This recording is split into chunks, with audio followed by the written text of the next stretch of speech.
नमस्ते आप सभी को। आपसे हमने वादा किया था कि हम अपनी किताब रुपया मूल्य का मापक या शोषण का साधन, इस किताब को चैप्टर वाइज आपको बताना चालू करेंगे और इस किताब में क्या क्या है आपको इसकी जानकारी हम देने की कोशिश करेंगे। हमारे लिए एक एक पेज में एक एक लाइन का अपना एक महत्व है। इससे पहले कि हम इस पूरी की पूरी किताब को चैप्टर वाइज पढ़ना शुरू करें या बिंदु वाइज पढ़ना शुरू करें, हमें सबसे पहले इस किताब में क्या है, किस उद्देश्य से लिखा गया है, ये पता होना चाहिए। तो सबसे पहले हमारे पास इसका शीर्षक हो गया। शीर्षक के बाद जो अगला बिंदु आता है आपके सामने, वो आता है इस किताब के लेखक श्री घनश्याम वर्मा जी, जिन्होंने आरबीआई से, वित्त मंत्रालय से, पीएमओ से, पार्लियामेंट्री कमेटी से जो आरटीआईज लेकर के आए थे, जिनको सिलसिले वाइज एक एक करके हम समझाएंगे कि उस आरटीआई का इस किताब में डालने के पीछे उद्देश्य क्या है और उसका काम क्या है, आप उससे कैसे समझेंगे। बेसिकली इस किताब का उद्देश्य कर्ज मुक्ति अभियान नहीं है। मैं आपको सही बताऊं तो आपको इसके लिए समझना पड़ेगा कि इस किताब का पूरा उद्देश्य ये है कि देश की जनता, पूरे पूरे देश की जनता और बल्कि दुनिया ये देखे कि भारत समेत दूसरे देशों को कैसे लूटा गया है। यानी अगर कोई नेपाल का आदमी जब इस किताब को पढ़ेगा तो उसे एकदम से समझ में आ जाएगा कि कैसे राजशाही जब खत्म होती है, और उस दौर को आप याद करेंगे कि राजशाही के दौरान उस पूरे नेपाल के अंदर, ये तो कोई बहुत पुरानी बात नहीं है, 15 साल पुरानी, 16 साल पुरानी बात है, 2008 में जब वहां कितना बड़ा गेम खेला इस पूरे के पूरे षड्यंत्रकारियों ने कि वहां के राजा, उसके पुत्र, उसके राजा के भाई, यानी पूरी फैमिली को उन्होंने मार दिया।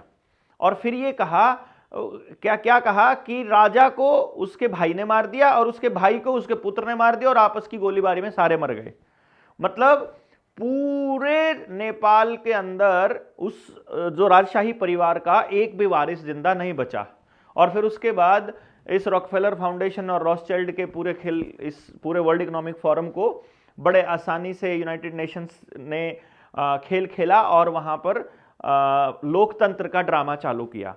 आप देखिए, जब राजा का बैंक है उस टाइम पर नेपाल के अंदर एक भी आदमी कर्जे में नहीं है। और आज जब आप देखेंगे जाकर के, मैं तो 2024 में गया था, हमारे साथी हैं वहाँ जेएसएम के, और जब हमने उस नेपाल के उन लोगों से मिले और जब उनसे बातचीत की तो पता चला कि वहाँ जब नेपाल का नेशनल बैंक एस्टैब्लिश हुआ, नेशनल बैंक के एस्टैब्लिश होने के बाद वहाँ पर इसी तरह से ज़मीनों के ऊपर उनको लोन दिए गए, घरों पे लोन दिए गए, और आज कोई व्यक्ति बचा होगा जो आज के टाइम पे कर्जदार नहीं है।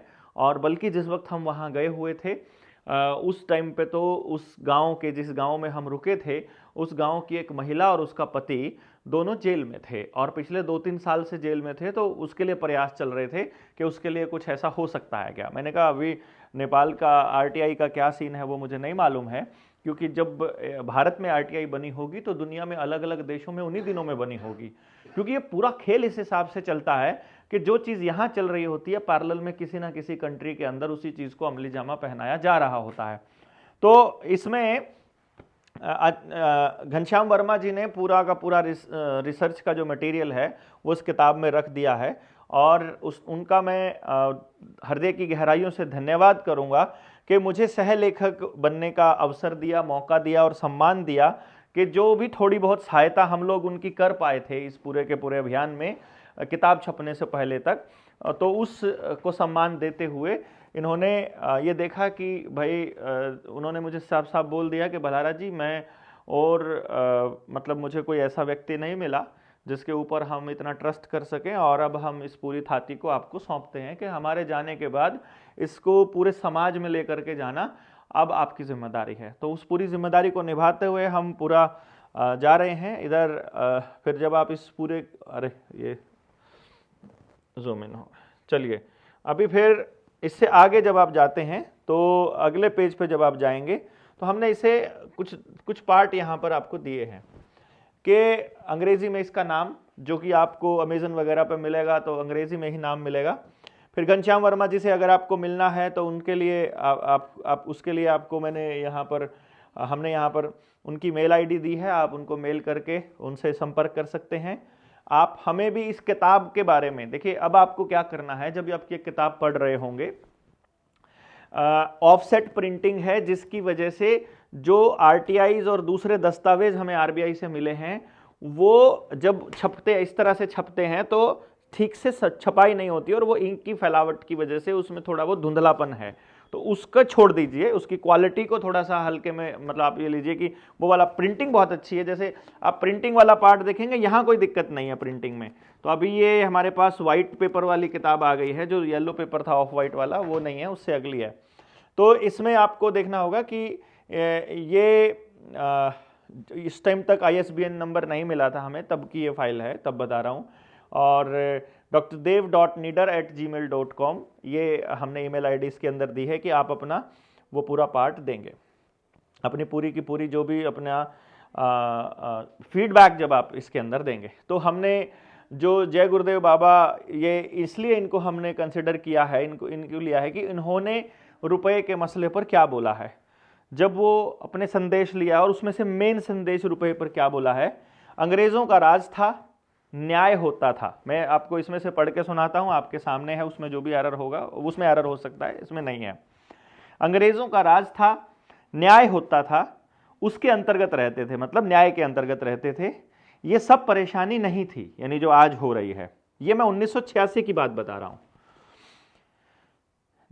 न्याय मिलता था, इतने झगड़े नहीं थे, इतनी चोरी नहीं थी, इस तरह की बेईमानी नहीं थी, यह कुछ नहीं था। यह अंग्रेजों के राज की बात हो रही है। बड़ी सस्ती थी, सस्ती मतलब सस्ताई थी। चांदी का 1 रुपया था, फिर धोखा हो गया। उसी में हम ऐसे रास्ते चले गए, हमारे घर की शांति चली गई, हमारे भाइयों की शांति चली गई, हमारे बच्चों की शांति चली गई, हमारे समाज की शांति चली गई, हमारे देश की शांति, ये सब का सब खत्म हो गई। इसमें आपको ग्रामेटिकल एरर रख सकती है कि इसमें ग्रामर का एरर है, लेकिन ये हमने एज इट इज कोट लिया है, इसीलिए हम इसमें उनकी किसी कही हुई बात को बदल नहीं रहे हैं। जो उन्होंने बोला, जैसे बोला वैसे है, इसलिए इस एरर को आप वैसे ही समझिएगा। तो इसका मतलब वो कह रहे हैं कि जब चांदी का रुपया था, उस चांदी के रुपये से जब धोखा हुआ, उसके बाद हमारे घरों की शांति चली गई। ये जय बाबा गुरुदेव ने बोला है। अब इसके बाद जब आपका अगला नंबर आता है, नेताजी सुभाष चंद्र बोस क्या कहते हैं इसी विषय के ऊपर, क्योंकि नेताजी सुभाष चंद्र बोस एक ऐसे व्यक्ति थे जिन्होंने इस पूरे खेल को समझा था हिटलर से मिलकर। हिटलर को आपके सामने बड़ा मतलब अन्याय करने वाला व्यक्ति के तौर पे पेश किया जाता है, पर हम जब ये देखते हैं कि ऐसा व्यक्ति जिसको पूरे देश ने इतना प्यार सम्मान दिया हो, क्या वो व्यक्ति किसी तानाशाह से मिलेगा जाकर के? ऑब्वियसली तानाशाही के लिए तो नहीं मिलेगा। और वो हिटलर से मिलने के बाद आजाद हिंद फौज की स्थापना करते हैं, आजाद हिंद सेना बनाते हैं और आजाद हिंद रुपया बनाते हैं। यानी उन्होंने कोई तानाशाही का खेल नहीं खेला और एक इंतरिम सरकार के खुद को राज्याध्यक्ष और प्रधानमंत्री, युद्ध एवं विदेश मंत्री अपने आप को उन्होंने घोषित किया और उसको पूरे देश ने माना और उनकी बनाई हुई सरकार, उनके रुपए और उनकी सेना को 14 देशों ने उस टाइम मान्यता प्रदान की और आज भी वो मान्यता ज्यों की त्यों कायम है।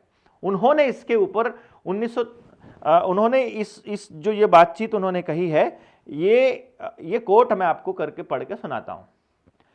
21 अक्टूबर 1943 को स्वतंत्रता संघर्ष के इतिहास में स्वर्णिम दिन माना जाएगा।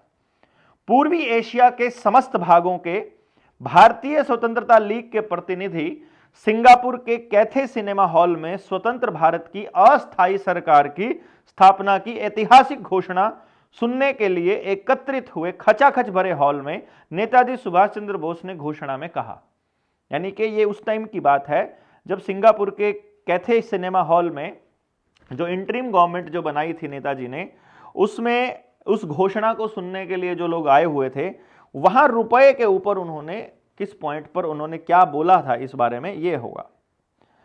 अस्थायी सरकार का यह कार्य होगा कि वह भारत में अंग्रेजों और उनके मित्रों को निष्कासित करे। इसको समझिएगा।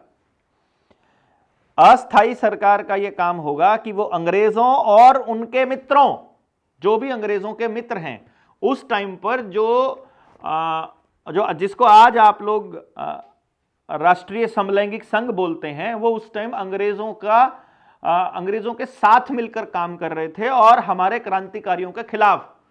जैसे आप गंगू का नाम आपने सुना होगा, वो तो खैर इनका 4 साहिबजादों के केस में आता है, पर जो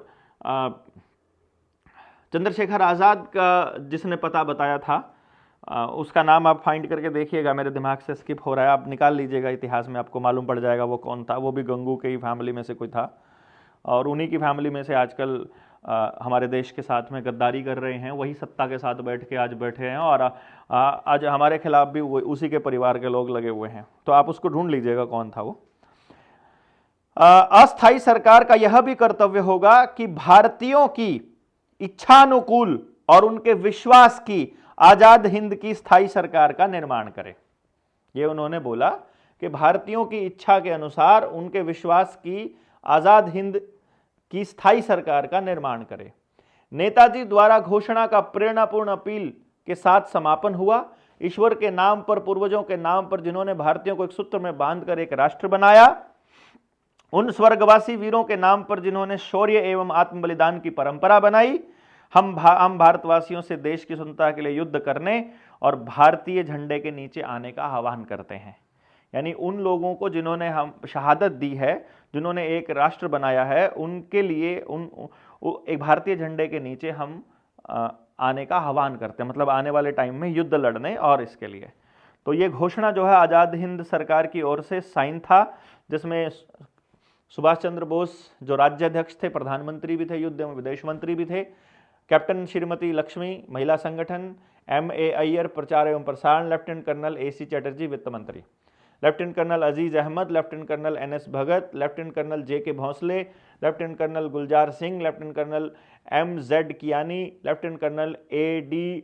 लोगनादन, lieutenant colonel Ehsan Qadir, lieutenant colonel Shahnawaz, ये सशस्त्र सेना के प्रतिनिधि, M.A. सहायक सचिव मंत्री स्तर के, और रास बिहारी बोस उच्चतम परामर्शदाता, करीम गनी, देवनाथ दास, D.M. Khan, A. Yellappa, J. थीवी, सरदार ईशर सिंह परामर्शदाता, A.N. सरकार ये कानूनी सलाहकार।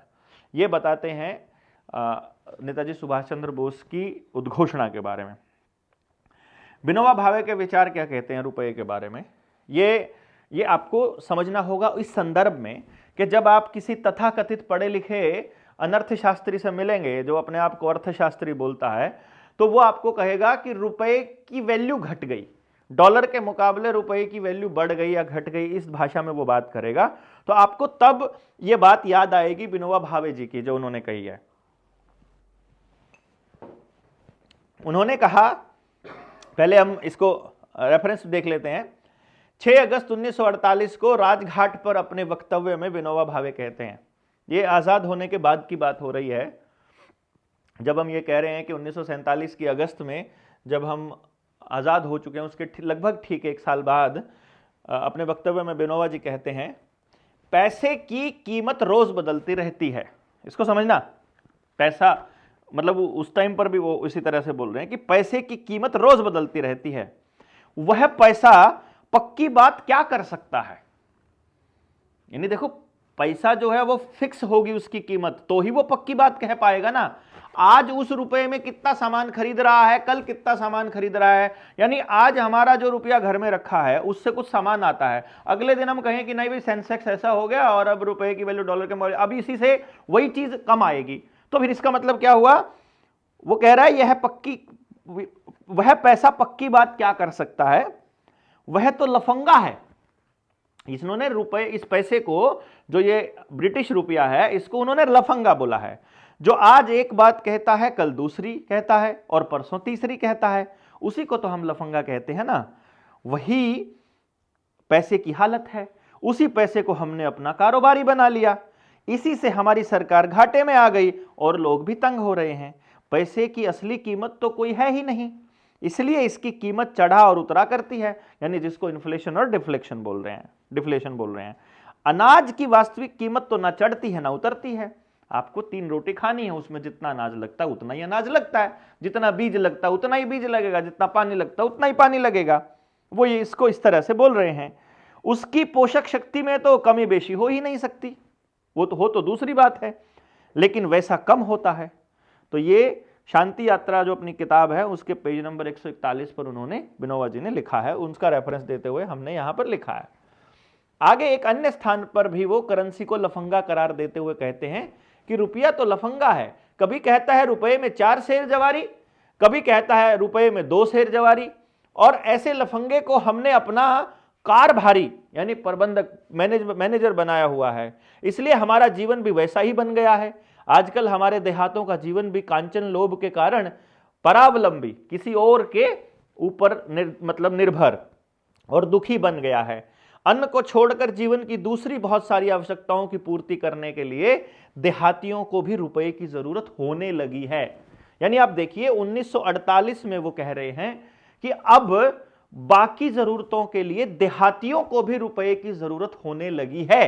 अर्थात उस टाइम तक गांव देहात में रुपए की जरूरत नहीं होती थी, हम अपने लेन देन को बिना रुपए के ही कर लिया करते थे। और ये दौर तो मैंने भी देखा है, जब हम कुल्फी लेनी हो, बाहर से आए किसी दुकानदार से कुछ लेना हो, गांव में किसी दुकान पे कुछ लेना हो, तो हम मैं अपने खेत से टमाटर तोड़ के लाता था, दुकानदार को देता था, उसका हिसाब करते थे और उसके बदले में हम उससे कोई सामान ले लेते थे। इसी तरह से सब्जी भी मैं लेकर के आता था और दुकानदार को देकर के उसके बदले सामान लेते थे। घर से अनाज के दाने लेकर के जाते थे और उसके बदले में भी हम दूसरा सामान ले लिया करते थे। लेकिन यहाँ वो कह रहे हैं कि देहातियों को भी रुपए की जरूरत होने लगी है और रुपया प्राप्त करने का एकमात्र साधन है अनाज। उस टाइम रुपया प्राप्त करने का एकमात्र साधन है अनाज, यानी किसान वहां सबसे ताकतवर है उस टाइम पर, जब उसके अनाज के बदले में ही रुपया मिल रहा, बाकी सारी चीजें अनाज के बदले में ही मिल रही है। वह उनको शहरों में लाचारी से मुंह मांगे दाव बेचना पड़ता है। ये उस दौर में अंग्रेजों ने वो दौर ले आए। देहाती लोग अगर अपने जीवन की मुख्य जरूरतें अपने देहात में ही पूरे करेंगे तो लफंगे रुपए की गुलामी से वे मुक्त हो जाएंगे। ये विनोबा के समग्र साहित्य खंड 15 में भाग 1 पृष्ठ 19-20 पे ये लिखा हुआ है। यानी वहां विनोबा भावे कहते हैं कि यदि आपको इस व्यवस्था से पीछा छुड़ाना है तो देहातियों को अपने जीवन की मुख्य जरूरतें अपने देहात में ही पूरी करनी पड़ेंगी। वही बात जनता सरकार मोर्चा बोल रहा है कि भाई हमको अपने घरों में ही इस बात को अपने वहां पर ही करना पड़ेगा। फिर हमने जो कोट लिया है वो डॉक्टर भीमराव अंबेडकर जी का लिया है। ये इसलिए लिया है कि बहुत से अंबेडकर वादियों को भी शायद नहीं पता है इस बात का। जब वो डॉक्टर भीमराव अंबेडकर को देखते हैं तो काले कोट में और कानून की किताब लिए हुए देखते हैं, संविधान को लिए हुए देखते हैं। और उस टाइम के क्योंकि वो कानून मंत्री थे तो काफ़ी सारे लोगों का ऐसा मानना है, काफ़ी सारे लोगों को ये डाउट है कि डॉक्टर भीमराव अंबेडकर जो हैं वो कानून के पीएचडी थे, जबकि असलियत ये है कि वो अर्थशास्त्र के पीएचडी थे। यानी उन्होंने जो अपनी पीएचडी की थी वो इकोनॉमिक्स में की थी।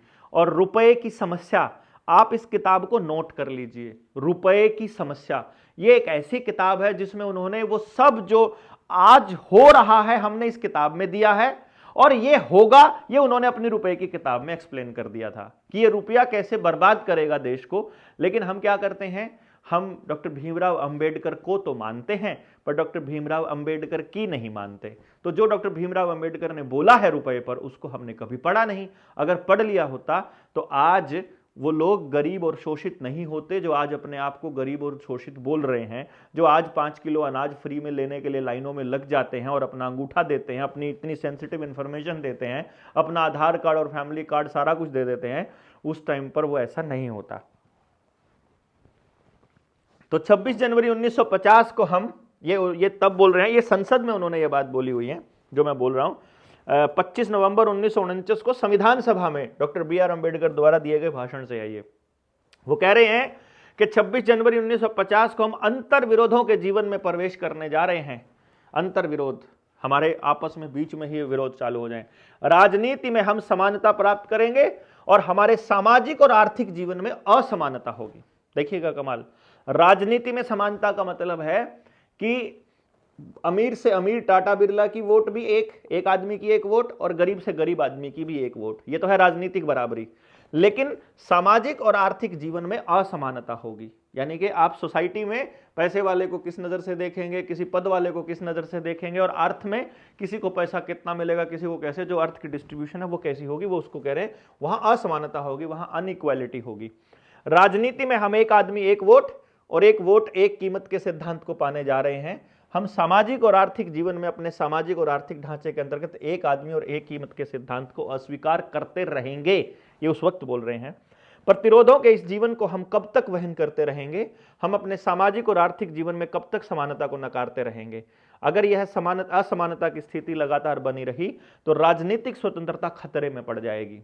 अभी आपको दिखाई दे रहा है ना सब कुछ कि आज राजनीतिक समानता स्वतंत्र खतरे में कैसे पड़ गई है कि जिसके पास पैसा है वो एक बोरी नोटों की भेज देता है गरीब कॉलोनी में, और वहां उस गरीब कॉलोनी का एक ठेकेदार, क्योंकि वहां सामाजिक उनकी सहभागिता इकट्ठी कई मुद्दों पर रहती है, तो वो एक दूसरे की बात मानते हैं, सुनते हैं, तो उस ठेकेदार को पैसा पहुंचा दिया जाता है और ठेकेदार तय करता है कि वोट हमने किसको देनी है।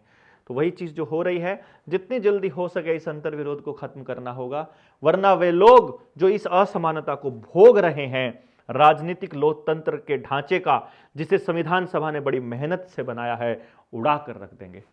उस ढांचे को आएगा यहां पर, उस राजनीतिक ढांचे को जिसे संविधान सभा ने बड़ी मेहनत से बनाया है, उड़ा कर रख देंगे। ये उस टाइम पर 1950 में डॉक्टर बी.आर. अंबेडकर बोल रहे हैं। और ये हम पहले हमने मतलब आगे जब आप आएंगे तो डॉक्टर बी.आर. अंबेडकर की और डॉक्टर केन की जो बातचीत थी उसको भी हमने इसके अंदर मेंशन किया हुआ है। राजीव दीक्षित जी के विचार इसके बारे में क्या थे?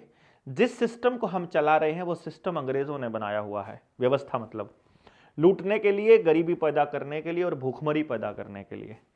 वह हम दुर्भाग्य से वही सिस्टम चला रहे हैं जो अंग्रेज हमें देकर गए थे, जिसको हम पार्लियामेंट्री डेमोक्रेटिक सिस्टम कहते हैं। यह अंग्रेजों की देन है हमें, हमने अपने देश में इसका इन्वेंशन नहीं किया है, ये हमारा सिस्टम नहीं है। हमारी व्यवस्था कबीले की व्यवस्था है, गांव की व्यवस्था है, स्वावलंबन की व्यवस्था है, उत्पादन की व्यवस्था है, खेती की व्यवस्था है, पशुपालन की व्यवस्था है, अपने हाथ से काम करने की व्यवस्था है, पर्यावरण को बचाने की व्यवस्था है, जंगल आधारित व्यवस्था है। ये उसकी बात कर रहे हैं। अंग्रेजों ने यह सिस्टम जो बनाया, जिसको हम पार्लियामेंट्री डेमोक्रेटिक सिस्टम कहते हैं, ना तो वो पार्लियामेंट्री है ना वो डेमोक्रेटिक है, वो 101% अरिस्टोक्रेटिक सिस्टम है। ये उस टाइम पर अपने भाई राजीव दीक्षित कह रहे हैं। उसके बाद घनश्याम वर्मा जी ने आभार व्यक्त किया है जिन जिन लोगों ने इसमें अपना योगदान दिया है, जिसमें उनकी पत्नी निर्मला देवी जी, विनय पुत्र, ज्योति, सभ्या, शालिनी, इनका जिक्र किया है। बाद में भाइयों का जिक्र किया है, खासतौर पे छोटे भाई संतोष वर्मा जी का, और बाद में इन्हीं सब के साथ में अपने जनता सरकार मोर्चा का, विशेष रूप से अर्थशास्त्री संजीव शर्मा जी का, और जितने भी संत महात्मा जिनसे वो मिले उनका, इन सभी लोगों का, समस्त कार्यकर्ताओं का दिल से धन्यवाद इन्होंने इसमें किया हुआ है। अच्छा, इसके बाद में पेज नेक्स्ट है। हाँ, इसमें प्रार्थना है कि नेताजी सुभाष चंद्र बोस, राजीव दीक्षित, भगत सिंह, उधम सिंह आदि देशभक्तों की व्यवस्था परिवर्तन करके भारत को संपूर्ण आज़ादी प्राप्त करने की जो मनोकामना थी, यानी उन शहीदों की, उस अधूरे कार्य को पूरा करने के लिए निकले डॉक्टर देवेंद्र बल्हारा और जनता सरकार मोर्चा के देशभक्त कार्यकर्ताओं को ईश्वर इतनी शक्ति दे कि वह शहीदों की अंतिम इच्छा यानी व्यवस्था परिवर्तन के कार्य को पूर्ण कर सके। तो यहाँ पर आकर के हमारी प्रस्तावना आती है, और प्रस्तावना बहुत ही धाकड़ है। इस प्रस्तावना को अगर आप भाषण के तौर पे भी पढ़ेंगे और इसको थोड़ा सा समझ कर करेंगे तो बहुत मज़ा आएगा। तो अभी हम प्रस्तावना वाला पार्ट इसके बाद करेंगे अगले सेशन में। आज का जो सेशन है मेरे ख्याल से इतना ही बहुत है। तो हम अगले सेशन सेकंड पार्ट में जब हम मिलते हैं, पहला पार्ट आपको कैसा लगा? क्योंकि हमने सिर्फ इसमें लिखी हुई बातों को ही पढ़ा और बताया है, अभी आने वाले टाइम में और थोड़ा डिस्क्रिप्टिव हो जाएगा, लेकिन फिर भी जो भी एरर आपको इस पेज के अंदर लगे हों, आपको उसका पेज नंबर और उसमें जो ग्रामेटिकल एरर है वो आप बताइएगा, ताकि हम इसको जब अपना थर्ड एडिशन जब हम लॉन्च करने के लिए जाएं तो तीसरे एडिशन में इसको शामिल कर सकें। तो जितनी भी गलती है उन गलतियों को हम ठीक करेंगे, और जो मिस्टेक्स हैं उनको, और फिर आप आने वाले एडिशंस धीरे धीरे करके हम पूरी तरह से सही कर देंगे। तो कैसा लगा आपको ये बताइएगा, और आपने पूरा देखा है तो आपका बहुत बहुत धन्यवाद। जय हिंद, जय भारत।